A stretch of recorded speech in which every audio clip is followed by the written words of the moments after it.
And I'm currently having, a beautiful career in HR. And as I said at the beginning, I'm a mother, so I would define myself as, an HR professional as well as a mother. Today, I'm a mother of 3. Why did you choose HR? And my first passion, let's put it that way, was criminology. I wanted to enter the police and become a criminologist. Since corporates tend to understand not only the strength, the point of strength of a person, but also trying to understand the point of weakness. If your tendency is to be a perfectionist. Can I be very honest with you? It's very hard to hear, but it is. I expected you to be honest, but this is to be more than that, because I've been, trying to put it in a maybe sugarcoating a little bit.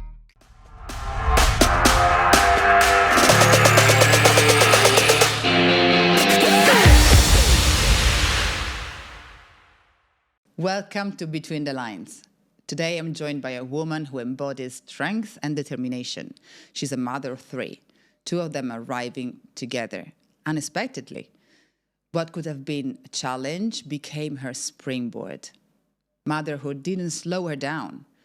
It made her soar higher in her career and personal life. In this conversation, we'll dive into success, how vulnerability can be transformed into strength through self-work, and how coaching revealed that even our inner saboteurs can become allies. And since this is the month of emotions, we'll explore how feelings have shaped her identity and her way of facing life's challenge. And this is the one. Hi, girls power. Hi, Lucia. Nice to be here today. Did you like my intro? I loved it. I loved it. Yes. Thank you. Thank you so much for coming. I'm super, super happy to have you here. Same here. How are you? I'm all right. I mean, you described it all, and you made probably the perfect intro when you said, the 2 of the kids coming unexpectedly. That is something that is probably, resonate with me right now. But I'm all right. I'm doing well. I'm overwhelmed. I'm full of energy at the same time. And so it's a mix of emotions. When you say overwhelmed, do you say overwhelmed in a positive way or in not a positive way? Both. I mean, let's just be honest. I mean, this morning I woke up at 5 a.m. because the twins decided that they wanted to start the day. And, this doesn't stop you, right? So today I'm here. I'm going to leave from here and go head to the office and be at work and show up as a worker, as a mother, as a wife. And yeah, sometimes, I just feel overwhelmed like today. But yeah, so here I am. Yeah, I mean, there is a lot to say, and we can actually, take this topic from many different angles. I think, what about telling the audience who you are, where you come from, what brought you to be the person that you are now?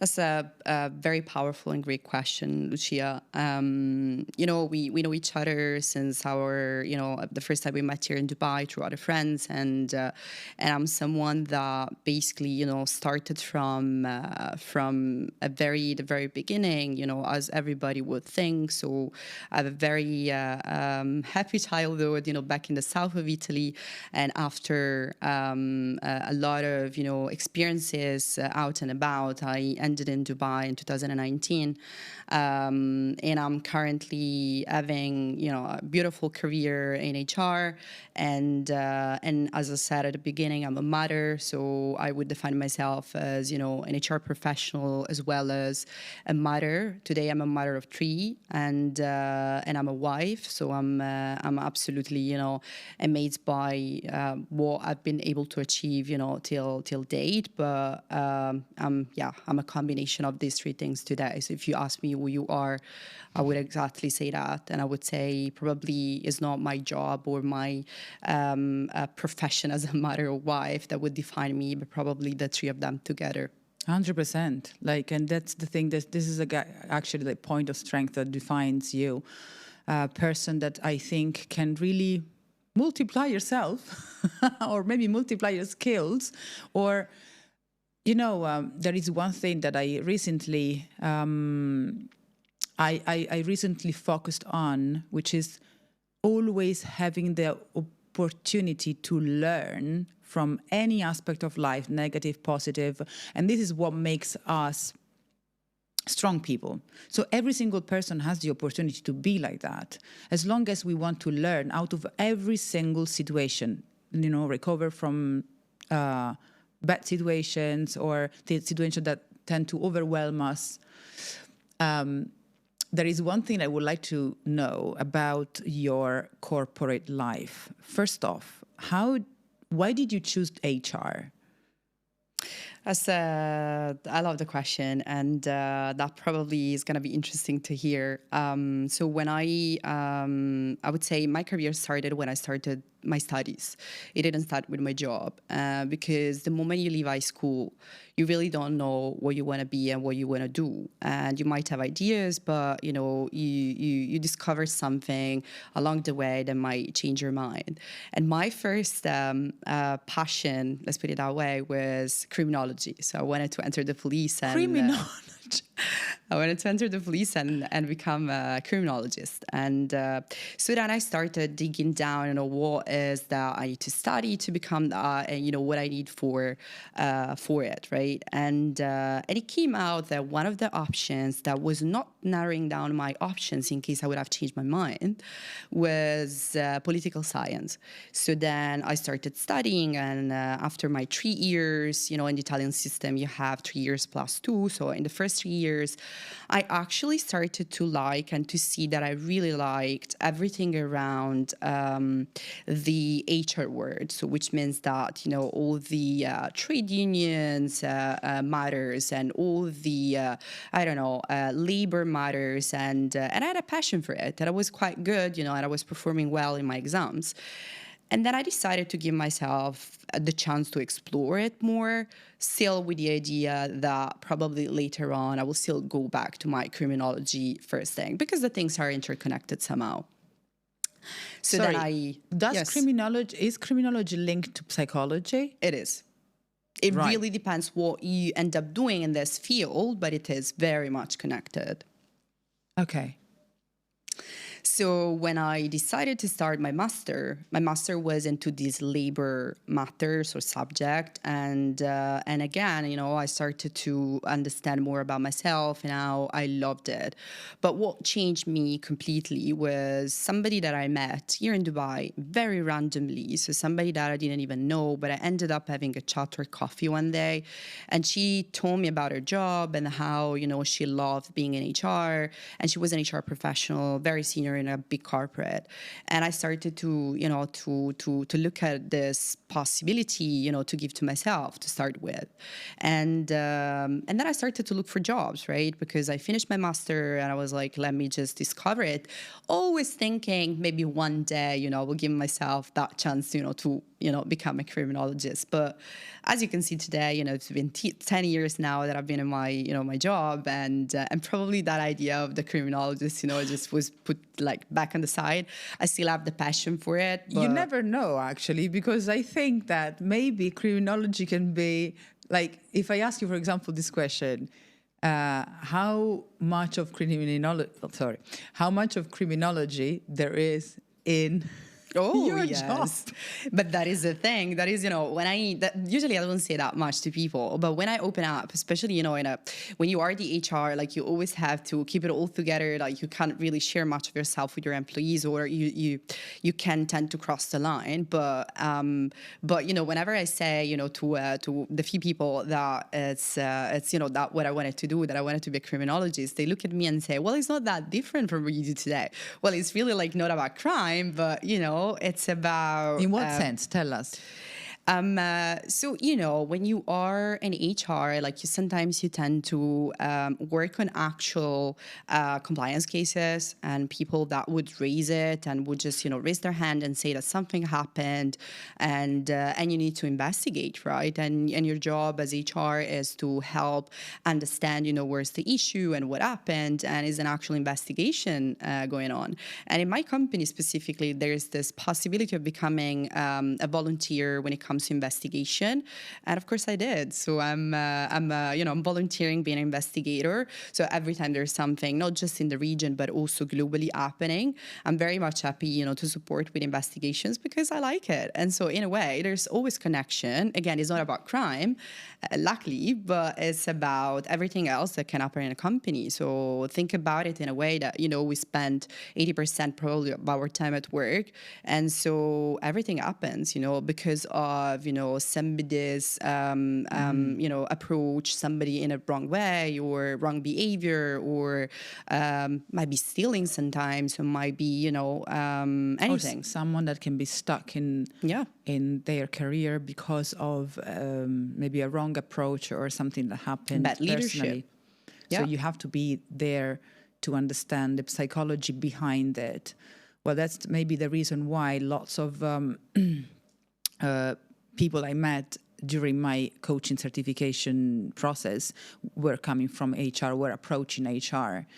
Actually, this topic is leading me to another question that I need to formulate in a way, because it's not on the list. Let's put it this way. Let's be provocative. Since and let me know what you think. Since corporates tend to understand not only the strength, the point of strength of a person, but also trying to understand the point of weakness. And I'm not saying that because I want to, undermine the actual entity, but it's because corporates, which is made of human beings, want people to apply their skills in a certain way. So I give you an example. If your tendency is to be a perfectionist, when you make the person or the candidate, or you ask a candidate a question, or you make the candidate reveal what kind of point of weakness will be, so how the corporate then tend to take advantage of this. Okay. Can I be very honest with you? And we are probably here for I'm this going to reveal a secret that people are going to be happy to hear. You actually gave an example that is very much applicable on a daily basis, I would say. So when we interview people, and you've been a candidate probably for interviews yourself, people would ask you, what's your weakness? I mean, I personally don't ask this question. I find it very silly. But when they ask you, what's your weakness? And you tend to say, oh, I'm very much, detail-oriented and so on. So the truth is, one thing, we don't really care about, what you say in that question. But the funny thing is, everybody says, I'm a perfectionist. In a corporate, we don't need that. But equally, again, we don't really care about what you say, and we don't care if you say that you're a perfectionist or something else. Because at the end of the day, we need you for your skills, whatever is the reason you apply for the job. Probably you have the technical skills for the job. Everything else, we can work it out. And you're a perfectionist, well, you will learn that you don't have time for details, so you would just get over it. And as a company, and that is something that probably, will not be nice to hear, but sometimes it's not about you. And again, this is not me, the HR talking, but this is the professional, or the HR business partner with a more strategic mindset talking. It's not about how much I care, how much you shine, but how convenient it is for me to have you in my company. And how can I use your skills at my best? Yeah. It's very hard to hear, but it is. Honestly, I did not expect you to be, I expected you to be honest, but this is to be more than that, because I've been, trying to put it in maybe sugarcoating a little bit, because many of my, we're in Dubai, and everything is about business, and we want to shine, want to thrive. Everything is about success. And I really try with my reels to make people understand that, well, when you do an MBTI test, for example, which is the personality test, which I've been running the test. Like I used to be the one when I used to work only for corporates. I used to hire an outsourcer from HR and coaching, doing this for me, and in the same journey we would have done also coaching.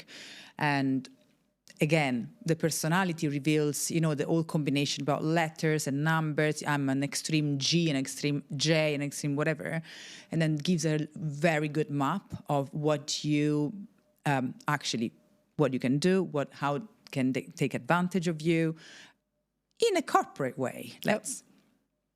This is it.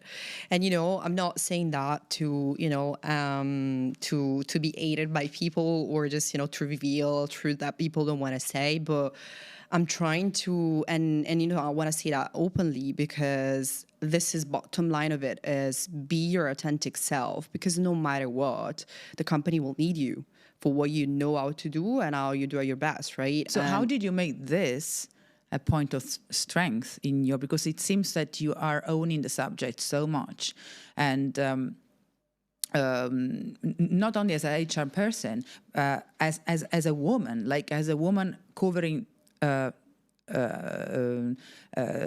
high level in your job, This is something I've learned over the years, because when you start and you are very young, you're really thinking that, you can do it all. And you really think that, they're going to value for whatever you have and do and you have to offer and how you are. And it's very much important how you show up and how you look at, others' eyes, right? But then, with growing, you'll learn that this is not about it. It's about your strength and what can you make with it. And so there's a lot to do with yourself when it comes to that. So you need to understand, first of all, what is that makes you shine and work on it at your best. And I must say, and I wanna say it here. We had a coaching experience, myself and you, right? And with you, I learned certain things about myself that I didn't even know, right? Because sometimes we're too busy, working, going with our life without even, just pausing for a minute and thinking about it. And you let me understand that there's certain things about even my personality that I was trying to push down, but in reality, it turned out to be my strength, and that is my true self. And when I say that is, as long as you're authentic in what you do and you actually, don't waste your energy thinking about how can I be the perfect one, you start to really work on real things that will make you really successful. And Motherhood is something that on top of it has taught me, and that was especially, after our coaching experience, I ended up, with the news of the twins and accepting it in a way. It helped me to understand that you can be vulnerable. You can be, one day you can be probably too much tired and probably, still show up at work and be not at your best. People are not going to judge you. People would just actually, embrace it, and they will understand it, because we're all human. And when you start to be, your authentic self with others, you just realize that, nobody's there to judge you. People actually would like the way you are with them, and they will open up even more. And that is going to help you being the strongest version of yourself, no matter what you're doing or where you are. Amazing. I mean, so you're basically saying that authenticity is the key in every single moment you choose a decision in your to change a career or to be whatever you want to be in your job, or to also as a person who wants to be hired, during an interview. It's not about I want to be showing myself off and be as a perfectionist or as a someone who's hyper achieving things, but it's all about because as we said, corporates will know that before you demonstrate. Exactly. And you know, like that's very common. And you know what makes me very sad is all this, and this is becoming a trend now, all these videos online telling you what you're not supposed to say in an interview, or when they ask you questions, how are you supposed to answer? To me, it's a big waste of time for people watching these videos, because the real truth is, again, no matter what you say, what we want to see is how authentic you are. Because at the end of the day, you know, we need to utilize, and probably this word is really bad to hear, but it's the truth, your skills at our best. Again, what I was saying, but how can I know? How can I best utilize you if I don't know you well? If I don't understand exactly who you are? And yes, you can lie. You can tell me what you want, because that person in that podcast told you, not to quote podcast, but told you that, you know, you're not supposed to say certain things in an interview. But that's absolutely not real. That's absolutely not true. You need to be yourself, and that is very much appreciated, because then again, from my side, I can understand who you are, and I can understand how you can be the best fit for my team and be successful for your career and for me as a company. Yeah, absolutely. Like maybe not the, maybe the only thing you should learn is how to, I don't know, like how to introduce yourself, but all the rest, like create like a sort of frame of your presentation, let's say. Of course, That but has to. preparation is always key. But it doesn't mean that you should prepare to answer with questions, with answers that are, you know, not the truth about yourself. And that is the difference. Preparation is key. It's extremely important. Like, you can't go to an interview unprepared. I like to talk to people when they are prepared to be there. So they are ready to fight, you know, all the way for an interview, for that job. But that doesn't mean that, you know, while you are preparing for your answers, you are thinking about ways and making up examples that you never lived in your life, just because you need to show the interviewer that you are, you know, the right fit for the job. Either you are or you're not. Probably that's not the job for you. Then you move on and you'll find something else.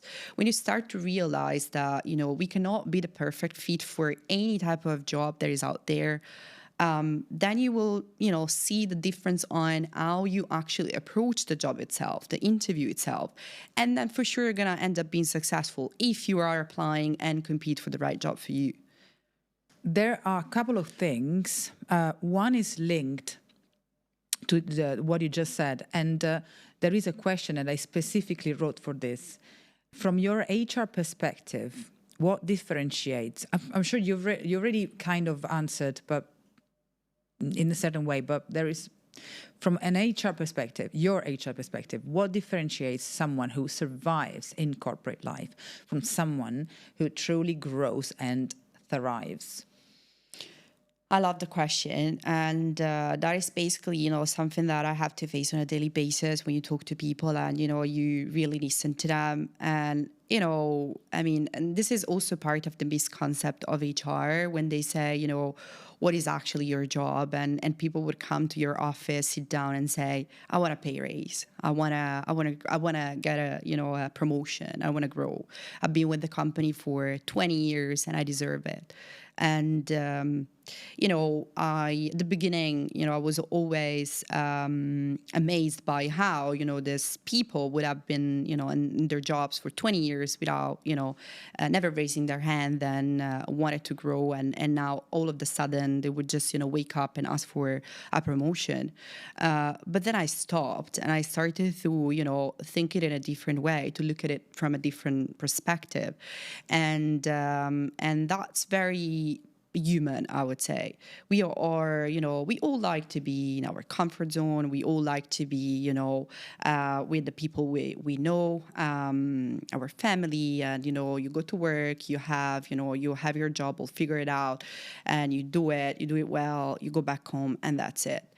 Who likes to be out of the comfort zone? Let's just be honest, especially when you are, you know, busy building your personal life as well. You might have a family, kids. We tend to be more comfort, like in our comfort, rather than, you know, jump out of it and say, I want to apply for another job. I want to leave the company. I want to go for another role because I want more money. I want this, I want that. Only few people would, you know, be in this type of you know, approach or, you know, style. And that makes the difference. So I would say I would divide people in two. And there is like those that they're always like to be there. And maybe one day they would just, realize that they need more or never. And there's, another type of people that they would always be there, trying to do more and get more knowledge and grow and, find any ways, to succeed and etc. And those are the overachievers, the high achievers, right? And those are the people that usually, would tend to come in and out of big corporates because they would tend to be the Irish talents that you have in a company where you can do as much as you want to retain them, but that would never be enough. And that's the beauty of it. So to me, that is something that... The beauty for who? It's the beauty of it because as a company, you should embrace this type of people rather than be scared of investing in someone that would leave the company. And there's, something that, a few months ago, I was having a meeting with my CEO, and he was saying, he said something very beautiful to one of his direct reports, saying there was a job posted and we were looking for a person for the job. And I will never forget that she said, don't think to hire somebody that is convenient for you and your team. Think someone that would be your first threat. You should hire the person that threatens you and that tomorrow, you should be worried about him being better than you at your job at what you do. And that is beautiful because we all need to have this type of people that probably, in a year or two, they will leave the company, they will just come and go. But those people will keep it all alive. Otherwise, think about it, having a company where, right, everybody does the same job forever. That is not what we want to be, right? So how do you keep... It's tricky, though, because those type of people seem to be those ones who are at some point asking for a pay rise. And maybe they also negotiate, because what I do, they do it very strategically. I mean, I work with professionals, so unfortunately, my husband is one of them. Unfortunately, because I cannot be his coach. Or maybe it's a good thing. But I've been seeing a lot of strategy, a lot of strategy in their way of waiting, holding back, trying to understand the next move. It must be quite, tricky as an HR, because those people are the valuable ones, but at the same time, maybe they're not the most... What makes a person loyal, for example? Loyal to a company? See, there's strategy you can apply. You can do anything you want, to retain people, such as, growth plans and you make sure that they have it all figured out, and you try to help them, to grow in their path, and you try to give them always, something, to be on the hype, right? Again, to be feeling that excitement of changing position and cross functions and, move to another country, depending on their needs and what they're actually looking for. But the truth is, if somebody has decided that particular moment they're looking for something else that you're not able to give them, it's good to let them go. And that's not bad. This is basically you having the power to say, I let you go today, but if I've done my job so far as a leader, as a company, you're going to come back. And that is the powerful power you might have when you've done a good job. And how do you do a good job? Obviously, you need to take care of these people. You really need to, constantly talk to them and be an open book. And me as HR, I tend to have, regular meeting, try to understand, their needs and try to anticipate rather than, have this kind of firefighting approach. Sometimes it's, it's inevitable. So sometimes you just end up, reacting rather than acting. But if you have it planned in a way that you have a strategy in place that would actually help, with all this retention plans, then obviously that would help, I would say, a good 70% of the job. And then the rest of 30, you might, let someone sleep out and, perhaps leave the company. But that's okay. That's healthy, actually. So it's not a bad thing. Last question about the corporate. What about bias? What do you tell me about this challenge? That's really bad. And I'm telling you, like, I would lie if I tell you that I'm not myself. When you are a business partner, you are exactly in the middle. So you're trying to, be the partner of your business, but at the same time, you need to listen to people and be the, the link in between. And I'm biased all the time, and I can't I can't deny it. But the key here is not being biased, but how can you actually manage it when it happens? It's something that is always there. For example, there's your manager would tell you, we need to hire this role and we need this role to be posted, and would explain the reason why we need this role. And me as a strategic partner, I would say, well, that makes sense. I would maybe challenge, what is the seniority, etc. And then we say, let's go for it.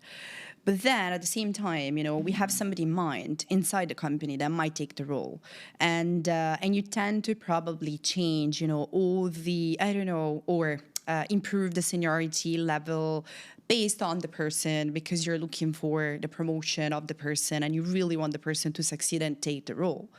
And they're your bias, right? Because you as HR, you should tell the business, well, we need to choose what role we want to post, regardless of the person that is going to apply.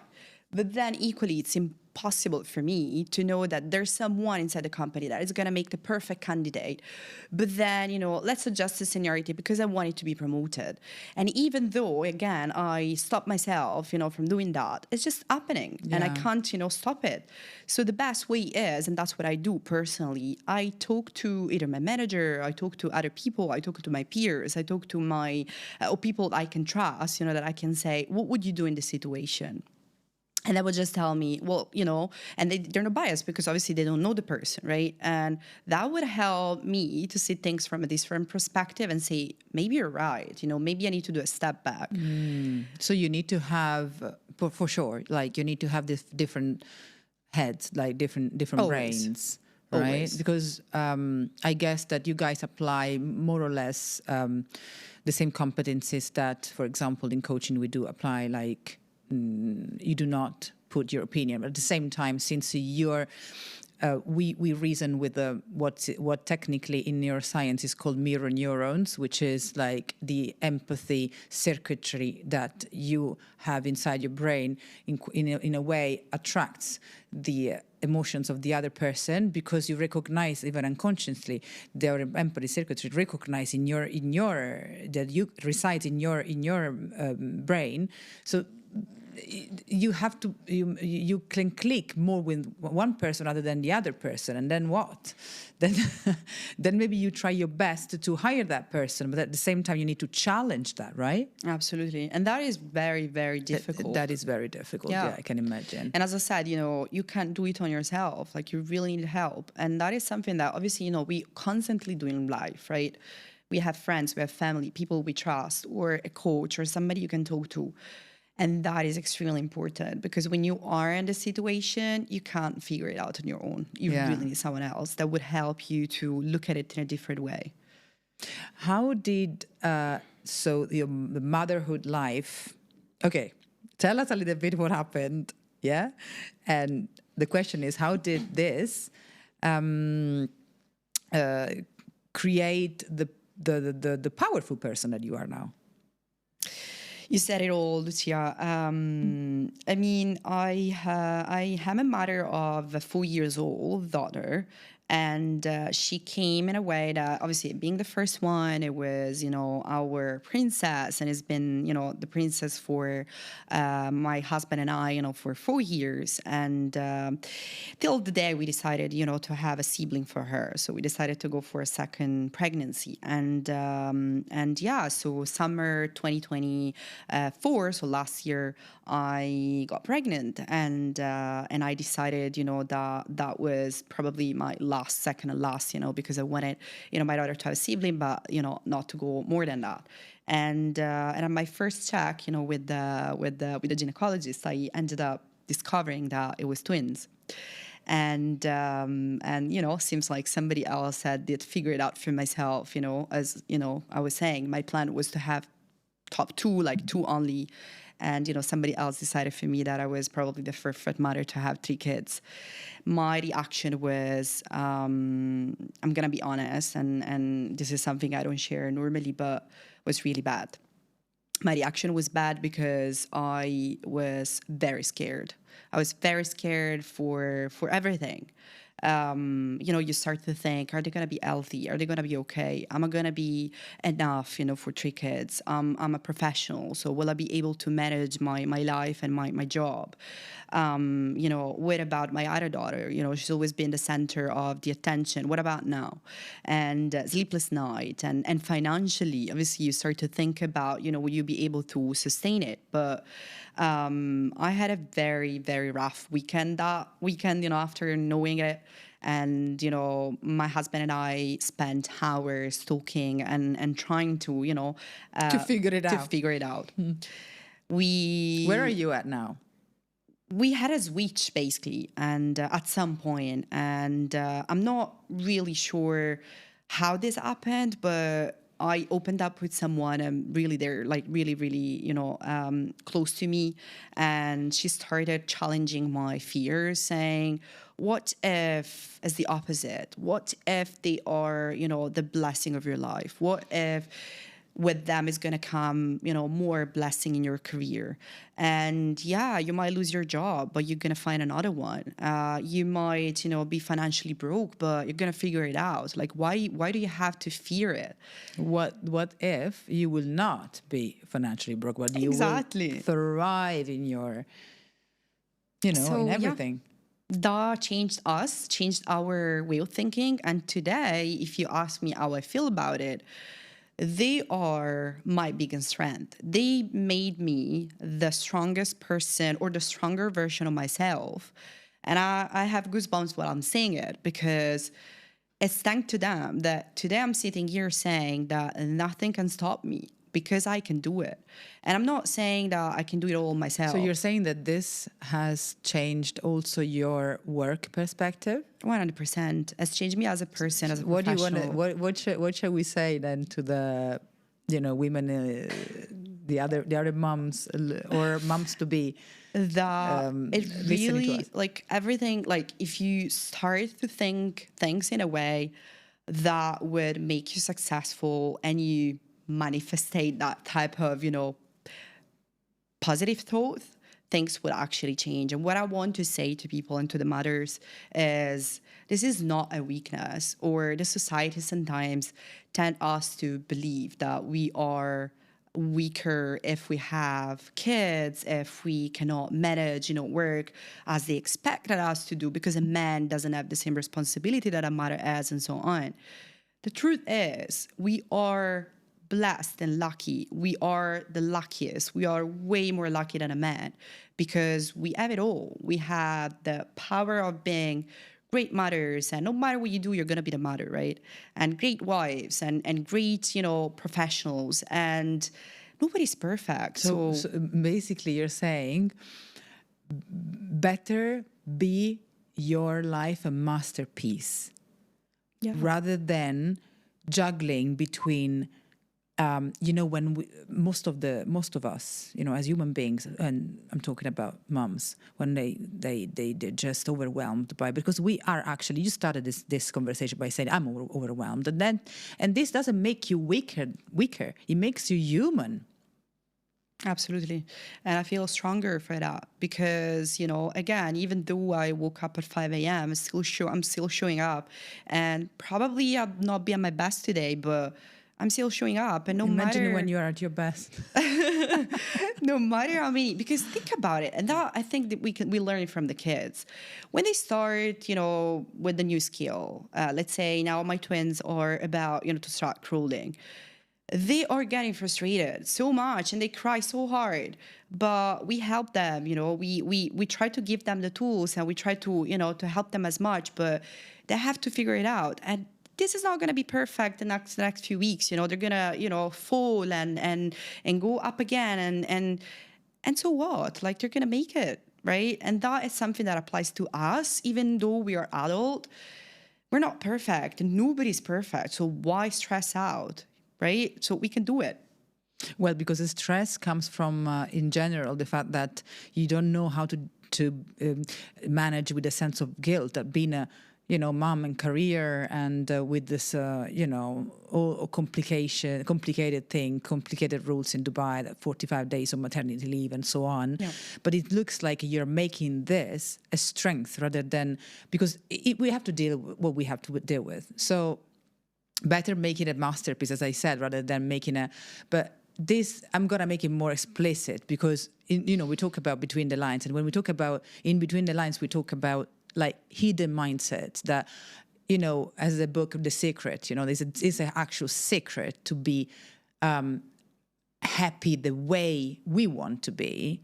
But to be more explicit is basically, why don't we just give an approach more active and positive and, as a learning. And this incredible, challenge of having this family, unexpected twins, plus you are thriving in your career. We cannot say, but we have many aspects that are going on. All these things is the masterpiece. Yeah. And again, I'm not, and what I learned, having these two beautiful kids is, no matter what you do and how you do it, at the end of the day, you're still going to be happy if you want to be happy, right? And I want to make this quiz. Okay. Yeah. And then I think we are towards the end of this conversation, unfortunately. True or false? Okay. Women leaders are often judged more harshly for being assertive than their male counterparts. True. It's true. Either we like it or not, it's true. Emotional bias in performance reviews can affect women more than men. Yes. Why? Because we tend to be by nature more empathic. So, and that is very, very difficult. I'll give you an example. Think about, transformation phase in a corporate where, there might be duplicate roles and people that might lose their jobs. What I noticed is that a leadership that comes from a woman works in a different way than a man. A man will be most of the time very objective and saying that's what we need to do for the business, and the person is going to be impacted but is going to figure it out. For a woman, we tend to think about many other things, like families, this person having a family, kids. And I recently had a situation where obviously there was somebody impacted with kids in school, and the manager, which is a woman, she decided to delay the termination, taking the responsibility of the cost, obviously, to give him the possibility to let the kids finish school. And that is something that it's not happening that often, and it's happening more with women. So yes, it is. Wow, I've got goosebumps. Success as a working mother means never letting personal life overlap with professional life. It's false. Sometimes it's, and as I said before, I said at the beginning, when you're at HR, you have to have it all together because you can't share much with people. But sometimes it's fine to let it go, right? And sometimes it's fine to be human as well, because they also need to see that you're human like them and you're not all together as you want to show. So weaknesses sometimes are good to be shown. So that's why you're absolutely not a boring person with this answer. Last one, showing emotions at work can be a leadership strength. Yes, it's absolutely true. And it's something I've learned. Probably a few years ago, I would have said no. I would have said you shouldn't, show yourself as a weak, person crying in front of your team and be always, the perfect version of yourself. But with the years, I learned that that's not at all about it. Like, you should always be yourself, good or bad it is. And if you said or did something wrong, just own it, say sorry, and move on. You know, when we hear about you should never raise your voice with your people, you should always keep all together, no matter what you have going on at home.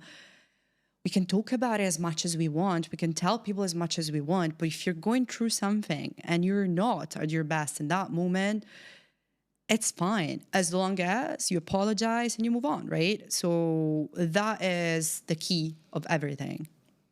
So we have enough time to ask you this question about our coaching experience.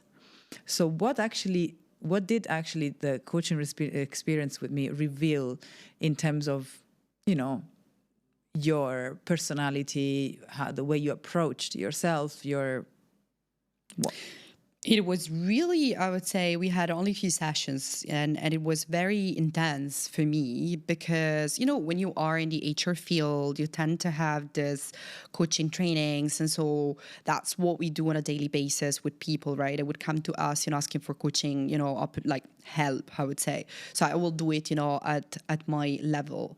But when you are, able to coach others, you're not able to coach yourself. So you always need someone that, is there for you, that you can trust and talk.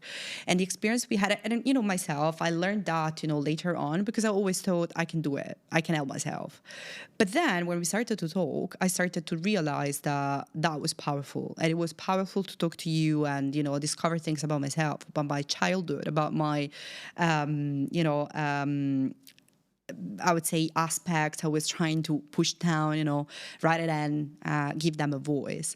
What I learned is you will always have that voice that would hold you down. You would always have that voice that would be your cheerleader.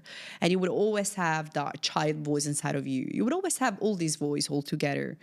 But the actual power that you have is how you want to use them and teach to your brain, as you exactly do at the gym, right? So train your brain to use it at your best in the best moment or situation.